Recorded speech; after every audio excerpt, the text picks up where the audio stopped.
Good afternoon, everybody. Nice to see you on this beautiful fall afternoon. We are now on day 35 of the Democrat government shutdown.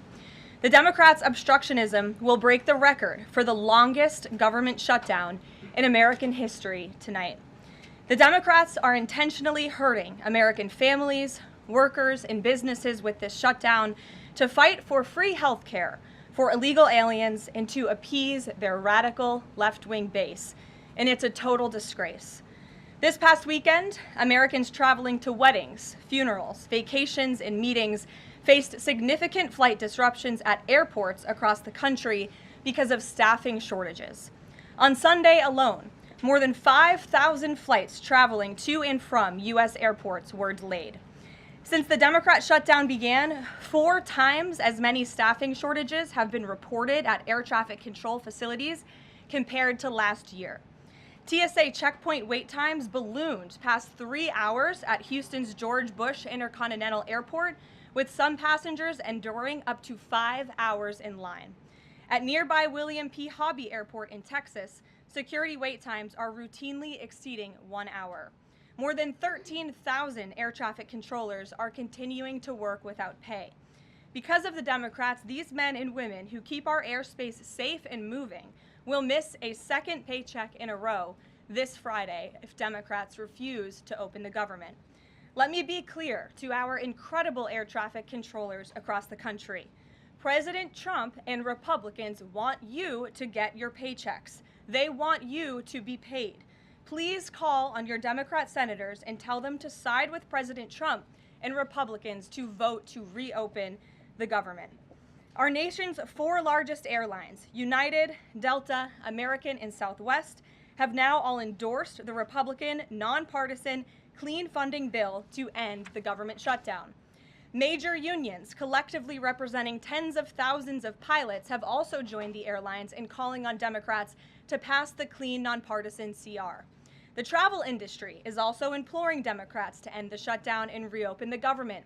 Nearly 500 companies and groups in the travel business, including casinos, hotels, and convention bureaus, signed a public letter warning that America's travel economy has already lost $4 billion due to this Democrat shutdown, and they have called for the Republican CR to be passed, saying Americans expect and deserve a fully functioning federal government during the peak holiday travel season.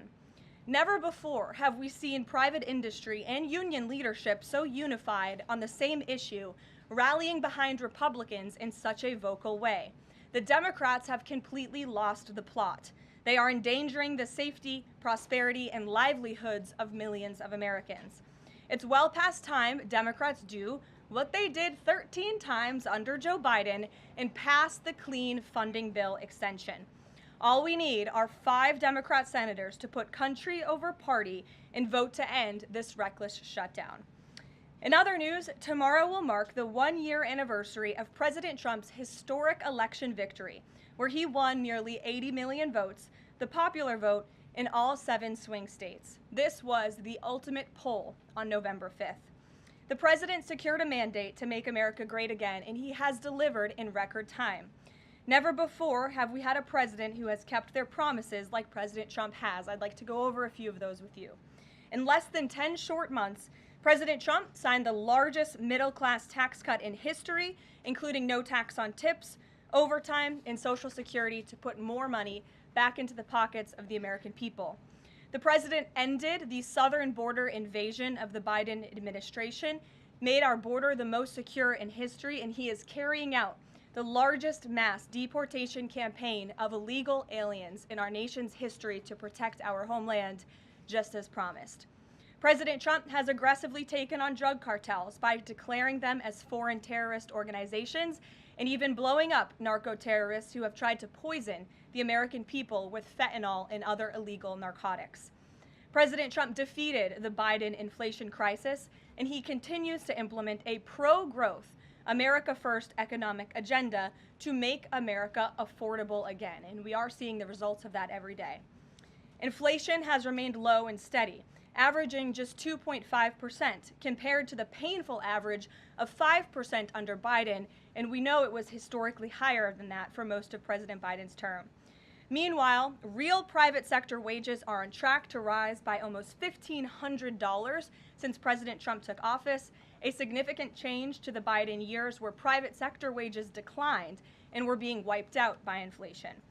President Trump has ended the reckless war on American energy and unleashed energy dominance, with gas prices now plummeting to their lowest average levels in more than 4 years. President Trump implemented powerful tariffs to rebalance America's trade deals, protect American workers, and returning our country to be a manufacturing superpower once again. As a result, the president has secured trillions and trillions of dollars in private and foreign investments into the United States, which are creating high-paying jobs for the greatest workforce in the world. The president has restored America's place as the leader of the free world through his unwavering peace through strength foreign policy that has already ended 8 wars and counting. And the president ended illegal DEI initiatives in our federal government and is returning our country to a merit-based society based on common sense. President Trump protected opportunities for women and girls to compete safely and fairly by continuing to keep men out of women's sports. Americans have a president who works tirelessly, literally 24/7, to improve their lives and make our country better than it has ever been before.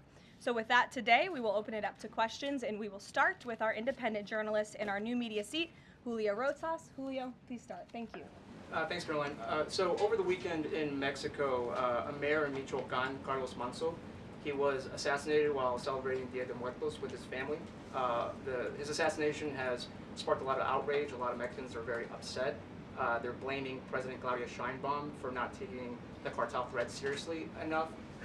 Yesterday, she said that, once again, she's not going to allow any foreign military intervention to take on the cartels on Mexican soil, and that Mexico is not going to pursue a drug war similar to what they've done in the past. So my question is President Trump satisfied with Claudia Sheinbaum's approach to cartels? And if not, has Manso's assassination kind of opened up some new options for the United States to pursue regarding cartels? Well, first of all, with respect to this specific news item and this alleged assassination that took place in Mexico, I know the Trump administration, we are aware of that, and of course we condemn all political violence anywhere in all forms. As for Claudia Sheinbaum and the president's relationship with her, I think he has a lot of respect for her as president of Mexico, and he also really appreciates the coordination that she has provided to the Trump administration. I can't speak for her and what she's doing internally in her country. I can speak for the president in saying we are continually pushing Mexico to do more to tackle the drug trafficking and the drug cartels within their country, and we are working with them in any way that we can. And the president has obviously used the full range of executive options in his authorities to crack down on drug trafficking at our southern border and to designate these cartels as foreign terrorist organizations and additional actions as well. Just one more question. Sure. So at the ANTIFA roundtable that we were at just last month, myself and the other panelists made the recommendation to the president for, speaking of foreign terrorist organizations, to have ANTIFA not just be a domestic terrorist organization, but be designated as a foreign terrorist organization since they have cells in other countries. He mentioned to Secretary Rubio, because he was in the room at the time, to look into that. So I just wanted to see if there's an update on that. Sure. Recommendation. That process is most definitely taking place. I don't have any announcements for you on that today, but I can certainly assure you the administration is working on it, and I'll check in on it and get back to you, Julio. It's a good question. Thank you very much. Jackie. Thank you, Caroline. Zoran Mamdani blamed the president for bomb threats and intimidation at polling locations. He said, quote, part of the general approach of the Trump administration has taken to intimidate voters with baseless allegations of voter fraud as a means of trying to repress the voice of Americans across this country. I want to give you a chance to respond to that. Yeah, I saw those comments from Mamdani. I think they are completely irresponsible, and they are based on zero evidence. And I think this is just another example of how the Democrat Party unfortunately stands for nothing. All they stand against is President Donald Trump. And I think it's quite sad to see that we have someone at the top of the ticket on an election day today saying such things about the president when he obviously had absolutely nothing to do with those threats. And On the shutdown, Democrats have been pretty quiet about the president's push for the nuclear option, terminating the filibuster. Is there any concern around here that Democrats might actually want Republicans to get rid of the filibuster so that one day, when they're in power again, the door's already open for them to pack the Supreme Court, give statehood to D.C. and Puerto Rico, make mail-in balloting permanent, those kinds of things? I think the president has been very realistic and strong in his position on the filibuster. He's been very vocal about it. I just spoke to him about it. He feels really strongly about this. Republicans need to play tough and they need to play smart. That's how the president feels. And we know that Democrats, if they are ever given a chance at power again in this city, they will absolutely take away the filibuster from the United States Senate. In fact, you had 49 Democrats who already voted to do this before. The only reason it did not move forward was because you had 2 Democrats who are no longer in office because they were run out of town by the far left radical base of their party. And so President Trump is quite clear on this. He wants to see Republicans move as many good pieces of legislation for our country forward in the next 3 years of his administration as they possibly can, and the filibuster is one means to doing that. Talk to Johnson and Thune about it. I know that they had both voiced some opposition. Have there been any conversations with them? He has. He's made his position to them very clear, both publicly and privately. Ouija. Can you help clear up some confusion about SNAP benefits? Because Sure. the president just posted that they will only be given out when the radical left Democrats open the government and not before. Mhm. But just yesterday, the administration said it would comply with a court order to expend the full amount of SNAP contingency funds by end of business day yesterday. So did the administration distribute that money or defy that court order? No, the administration is fully complying with the court order. I just spoke to the president about it. The recipients of these SNAP benefits need to understand it's going to take some time to receive this money because the Democrats have forced the administration into a very untenable position. We are digging into a contingency fund that is supposed to be for emergencies, catastrophes, for war. And the president does not want to have to tap into this fund in the future, and that's what he was referring to in his Truth Social post. So the Department of Agriculture, as for the latest SNAP payment in the judge's order, put out guidance to states today on how to get that money to the recipients of SNAP. But it's going to take some time. The best way to get the full amount of SNAP benefits to those beneficiaries is for Democrats to reopen the government. So to anyone who is a SNAP beneficiary at home who needs that assistance, and the president was just saying, this is for people who are truly needy, who need food, who need this assistance from the United States government. Democrats are holding it up and making it difficult for the administration to get those payments out the door. So if you are at home and you want your SNAP benefits, call the Democrats and tell them to reopen the government. Blocking that contingency fund for the future if this shutdown lingers on? Look, the president does not want to have to continue to dip into a contingency fund that doesn't even have enough money, by the way, to fund the full program. It takes $9 billion to get the full scale of the benefits out the door. This contingency fund only has about $5 billion in it. So again, Democrats need to reopen the government so we can get these benefits out the door for people who truly need them. Kate. Thanks. The president suggested that if Mamdani wins, that he would cut federal funding to New York. How much funding would be impacted? What would be impacted there? Well, look, we won't get ahead of the election results, nor will I speak to what the president may do in the future. We'll see how tonight goes, and then I'll let him speak on it further. And why did the administration exclude Democratic lawmakers? Last week there was a briefing about U.S. strikes on alleged drug trafficking boats. Why were those Democrats excluded? The administration has briefed Congress on these matters 8 separate times, and Democrats have been included in those briefings. In fact, I know that Secretary Rubio will be on Capitol Hill tomorrow to brief the Gang of 12, which includes Democrats as well. So the president's made it very clear, if senators want to understand the administration's operations against narco drug traffickers, we are very happy to speak with them about that, and we will continue to do so. But we've been incredibly transparent. As I said, there's been 8 briefings on this topic, with the 9th coming tomorrow. Rachel. Thanks, Caroline. There's been some reporting out there about the possibility of furloughed workers not getting back pay. We know that the president signed that bill into law in his first term. Does the administration guarantee that all furloughed workers will get back pay? This is something we are very much open to discussing with Democrats as part of the discussions about the continuing resolution to keep the government open, and it's something that Republicans are talking with Democrats about right now. I won't get ahead of those negotiations or discussions. That's a possibility that may not happen, even though it's law. I just said Republicans in the White House are very much open to discussing this with Democrats. And then just one last question. As this government shutdown now drags on, about to make history as the longest government shutdown in American history, can you talk about what the president is personally doing to try to see an end to this? He's pushing Republicans to keep voting and to keep opening up the Senate floor to vote for the clean continuing resolution. He had the Senate Majority Leader and the House Caucus Leader, Hakeem Jeffries, here at the White House to talk about this in the very early stages, to give them a chance to come to their senses and avoid this entire government shutdown at the very beginning. And they chose not to. And I think it's been very clear to everyone in this room and to everyone across the country that the Democrats are playing partisan politics with our United States federal government. And all Republicans have wanted to do for the last 35 days is reopen the government. That has been the president's position since day one. It is his position today on day 35.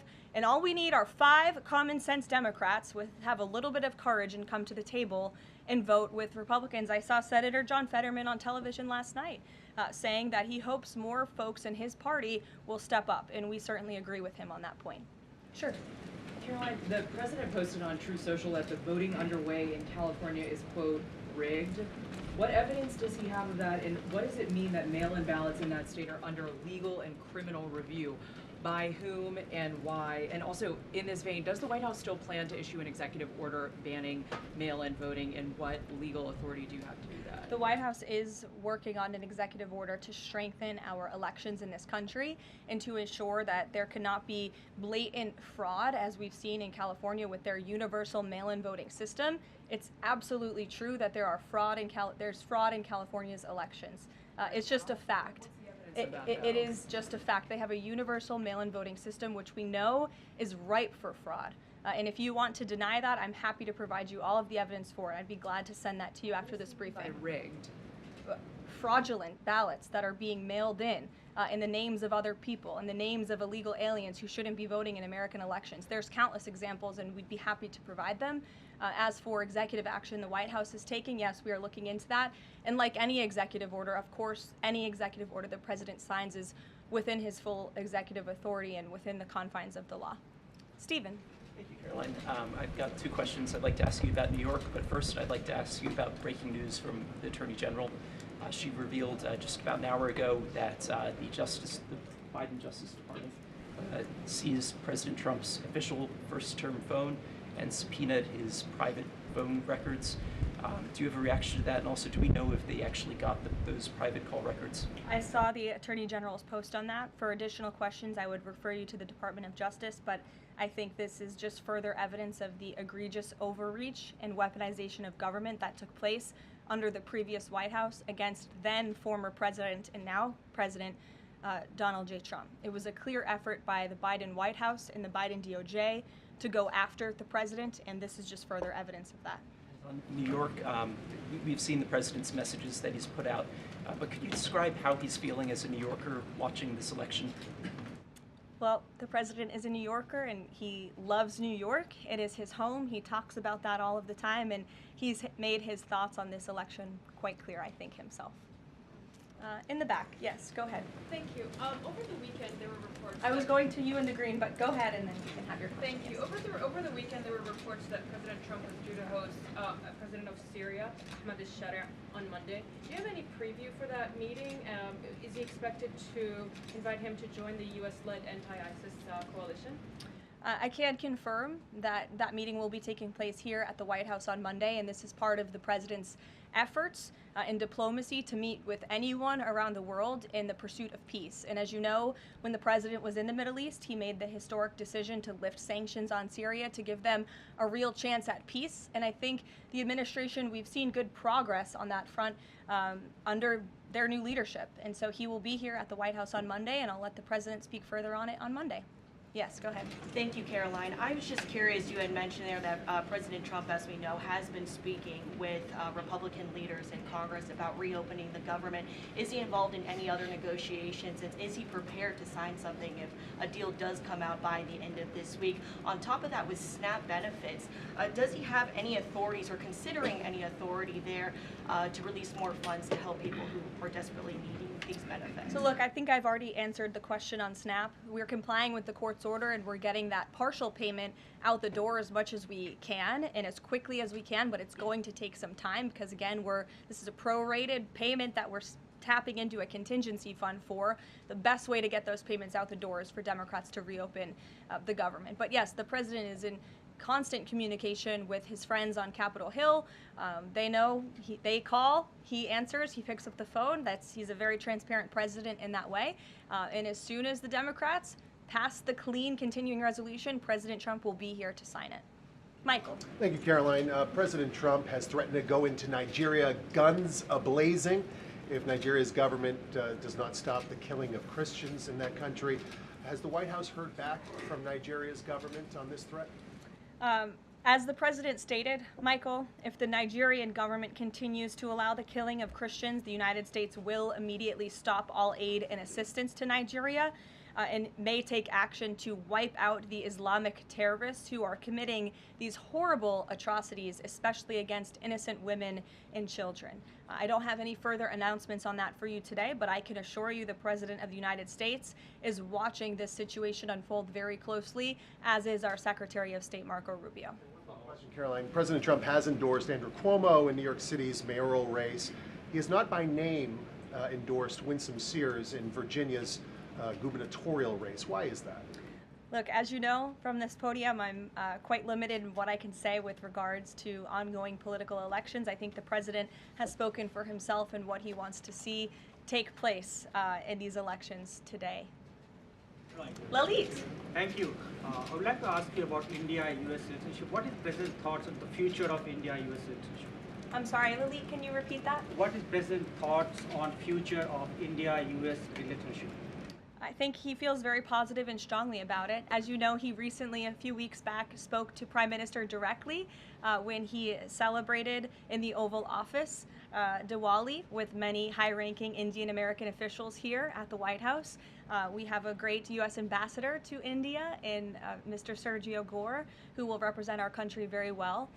And the president and his trade team continue to be in very serious discussions with India with respect to that topic. So I know the president has great respect for Prime Minister Modi, and they speak pretty frequently. Thank you. Hi, yes. The air traffic controller crisis ongoing. Secretary Duffy said he will now start to cancel and ground flights next week to maintain safety. Should people fly next week given this new information, and is the administration encouraging people to stop flying altogether and look at alternative transportation modes? The administration is encouraging Democrats to reopen the federal government so this chaos and disruption to our air traffic control system in the United States of America stops. It is ridiculous that we have even gotten to this place and that the Democrats have continued to shut down the government with 35 days, our air traffic controllers continuing to work unpaid, every single major airline in our country coming out and begging the Democrats to please reopen the government. And you had a Democrat staffer who was quoted, I believe in Politico a few weeks back, saying, short of planes falling out of the sky, we are not going to reopen the government. That is a reckless and dangerous statement from someone who didn't want to put their name on that statement, but we know it came from the Democrat Party. And I think we're very clear. We want to reopen the government so we can resume travel in the safest and most efficient way possible, especially as we head into the busiest travel season of the month.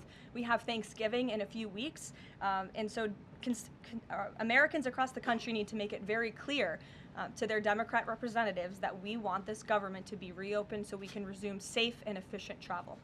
Fran. Caroline, as of last I checked, the president still had not commented on the death of former Vice President Dick Cheney. Is the White House involved in the funeral arrangements in any way? Does the president plan to speak at the funeral? Has he spoken to anyone in the Cheney family today? And does the White House have an opinion on whether or not the former vice president should lie in honor or state in the Capitol? I don't believe the White House is involved in that planning, or at least hasn't gotten to it yet. I know the president is aware of the former vice president's passing, and as you saw, flags have been lowered to half staff in accordance with statutory law. Jasmine. Thank you. Back on the question of the filibuster, how much political capital is President Trump willing to expend to get Republicans to do what he's asking? I mean, will we see him at the Hill? Will he be calling folks over here? What exactly is President Trump planning to do outside of these true socials and maybe some of these private conversations to get Republicans to fall in line? Look, I think you'll see. I think you'll see the president continue to engage very strongly and consistently with his friends on Capitol Hill. I don't have any meetings to read out for you at this time, but I think you should stay tuned and keep your eyes on Truth Social on this matter. The president's making his position on it quite clear. And again, he is right. Republicans need to play tough. We know that this is what the Democrats will do if they are ever given the keys to power again. And he wants to pass as many good pieces of legislation as we possibly can for our country and for our people. That includes election integrity reforms. It includes additional tax policy. It includes, fixing our immigration system further in ways that only Congress can. And the president fears with a Democrat Party that is so radical and opposes everything he does and everything he says, this is the only option for Republicans to move forward. Karen. In a second question, President Trump said to CBS in the 60 Minutes interview that he did not know the Binance founder, which he pardoned. What exactly did he mean for that? I know it caused He means he does not know him personally. He means he does not have a personal relationship with this individual. And when it comes to pardons, the White House takes them with the utmost seriousness, and the president understands the responsibility that he has as president to issue clemency and issue pardons to individuals who are seeking that. That's why we have a very thorough review process here that moves with the Department of Justice and the White House counsel's office. There's a whole team of qualified lawyers who look at every single pardon request that ultimately make their way up to the President of the United States. He's the ultimate final decision maker. And he was very clear when he came into office that he was most interested in looking at pardoning individuals who were abused and used by the Biden Department of Justice and were over-prosecuted by a weaponized DOJ. And the individual you're referring to, that was certainly the case. Even the judge in his case said that the sentencing that the Biden administration was asking for was egregious and went too far. And so the president is correcting that wrong, and he has officially ended the Biden administration's war on the cryptocurrency industry, and I think that's the message he sent with this pardon. Karen, yes. Back on the issue of back pay for furloughed workers, you said that the White House is open to discussing that with Democrats, but what would that discussion even be? There was a law, the president signed it in 2019. What could a discussion look like? Why is that even open for discussion? Look, Karen, as I said, Republicans are talking about that with Democrats right now, and I don't want to get in the middle of those sensitive conversations. But as we've complied with the SNAP order, the White House, the administration is always going to comply with the laws. We're always going to comply with the ruling of judges across the country. But the Republicans are discussing this matter with Democrats right now. Why would there even be a consideration of not paying those workers? Tom Dempsey with News Nation. Big day in the Supreme Court tomorrow with President Trump's tariff policy facing a legal challenge. What's at stake with that case? And if the Supreme Court rules against the Trump administration, what is Plan B for trade policy? I'll tell you, the White House is always preparing for Plan B. It would be imprudent of the president's advisors not to prepare for such a situation. With that said, we are 100% confident in the president and his team's legal argument in the merits of the law in this case, and we remain optimistic that the Supreme Court is going to do the right thing.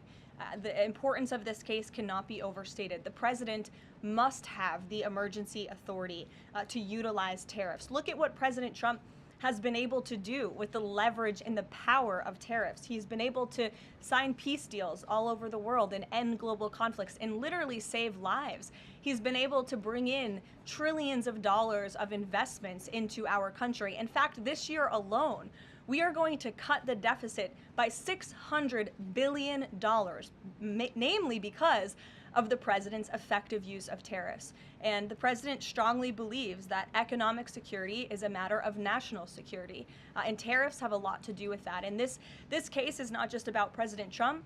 It's about the use of this emergency authorization for tariffs for future presidents and administrations to come, and we're confident and hopeful that the Supreme Court will do the right thing. Kristen. Why did President Trump get an MRI during his recent visit to Wall Street? Look, as President Trump said, he would inquire with the physicians. I'll check back on that. But as the physical itself stated, Kristen, and as you all know, because you were all witness to it, every single day the president is in optimal physical health. This was a follow-up appointment, and we provided a detailed readout of that physical. I'm happy to give it to you again, and I can inquire further. With all due respect, an MRI is a very specific procedure. It's done on a part of the body looking for something specific, so it's not generally part of any kind of routine checkup. And in addition, President Trump has said that he wants to be transparent. He has told us to ask the doctors, which we have and have not heard back. Why don't we have more information on this? As I said, I'll check back for you. Go ahead. Caroline, can you update us on the mediation efforts this administration is leading in Sudan, trying to achieve a ceasefire there? Sure, yes. The United States is actively engaged in efforts to bring about a peaceful resolution to the terrible conflict in Sudan.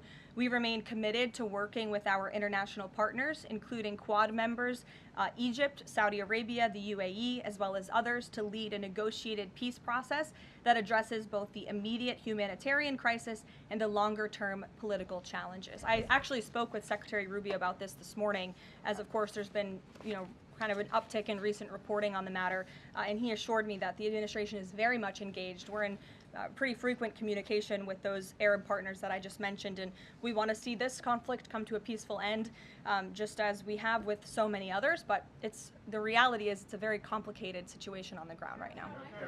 Yes. Hi, yes. Just trying to go back into the subject of Mexico. Is the Trump administration planning to send U.S. troops to Mexico to combat drug cartels, as reported by other outlets? That's not something I would confirm from this podium if it were happening, so I will not comment on that. Eamon. Thank you, Caroline. Why did the president decide not to go to the Supreme Court tomorrow? He'd indicated earlier that he might want to go and attend in person. Yeah. And now he's saying he's not going to go. Why? The president did have an interest in attending the Supreme Court hearing tomorrow, as I just expressed how important it is to him, the administration, and the country, this case. But he is traveling to Miami tomorrow, as you all know, to give an economic address with the mayor of Miami and many global business leaders to talk about his historic success with the economy over the past 10 months and talk about sort of where we are headed as a country in terms of our economy. So he'll be traveling tomorrow on the road in Miami. That's why he won't be here, but Secretary Scott Bessent will be in attendance at the hearing tomorrow at the request of the president.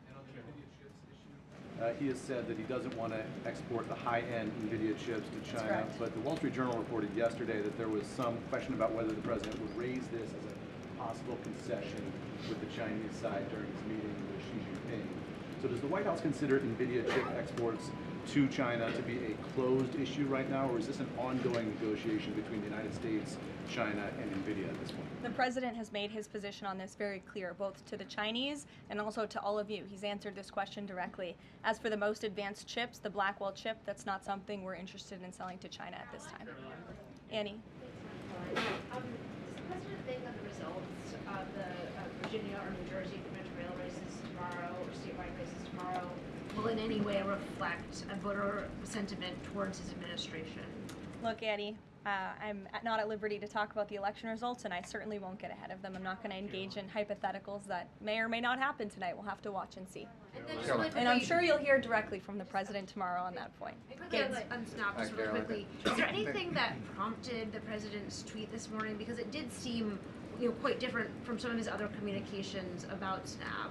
It seemed a little bit out of the left field. I'm just wondering if he had a conversation or if there's anything you're aware of that caused him to decide to, at around 11 o'clock, to send out that message. Look, the president is constantly well read on the news, as you know, and he is very much aware we are in day 35 of a government shutdown in which these SNAP benefits, we're pushing them out the door.